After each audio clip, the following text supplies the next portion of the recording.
Now, a lot of things that we've talked about in this module is all to do with how do you direct a user's attention. And we've almost come full circle to the first point that we made about user interface design. It's about tailoring the experience for your users by guiding their attention towards different things. And I really wish that instead of calling user interface designers that they could be called attention wizards, because that's essentially your job. You're using various tools at your disposal to manipulate and guide a user's attention. You're essentially playing around with this currency that is user attention. And we know that when it comes to typefaces, there's quite a few ways how you can direct that attention. For example, you can make the text larger or smaller, you can make it bolder, brighter in color, or you can make it more muted. You can use a typeface with a heavy weighting versus something that is thin or light, or you can capitalize and lowercase some of the words, as well as making something italic or increasing the distance between each of the letters to make the overall size of the words take up more space. So when you have a project such as designing the user interface of an app or a website, essentially you're using those techniques to direct attention. So for example, if the first thing that I want people to look at when they land on my webpage is the word material design, then I will make that super bold, super black, use a really heavyweight typeface and use a font that's really blocky.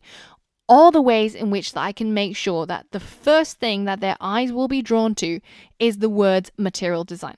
Now, depending on the use case, maybe the first thing that you want your users to see will be different. Maybe it's, how good your product is, or maybe it's, how many places your product has been featured, etc., etc. But you can use these 6 ways to manipulate your typeface and direct attention very easily. Now, the footer is not about attention grabbing.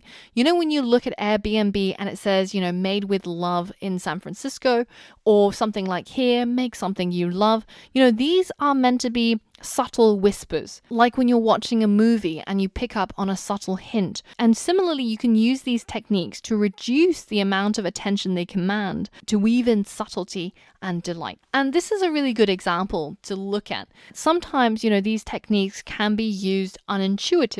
For example, the title here that these people, Bluehomes, wanted to convey is that they can provide a better client experience. And they obviously want to highlight the word better to differentiate themselves from, other companies. But because the title is already the first thing that they want users to look at, they've made it blocky, they've made it capitalized, they made the font size really big.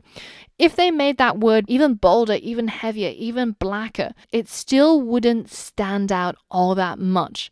But actually, in fact, by downgrading the amount of attention it commands, by making it italic, by making it lowercase, by making the overall size of that word slightly smaller, it actually provides contrast from the rest of the sentence and instead becomes the focus of the attention. So the message really is just play around with some of these techniques that you've learned and see how you can architect a user journey using various ways of commanding attention. And I've included a link to a super hilarious infographic from the guys at Plato Web Design who have translated some of the crazy stuff that they hear from clients for their design work, such as make it look more luxurious, into what they actually mean. For example, wider, thinner fonts in caps.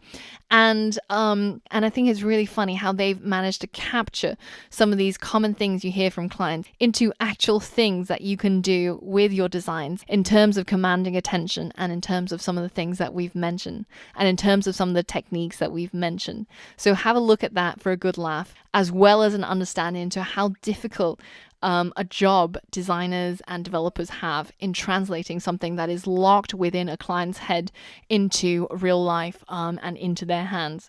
And so this is another case for why you want to learn at least a little bit about design and development in order to understand the work of designers and developers in order to better express what you want and for the end result to better mimic what you had in mind.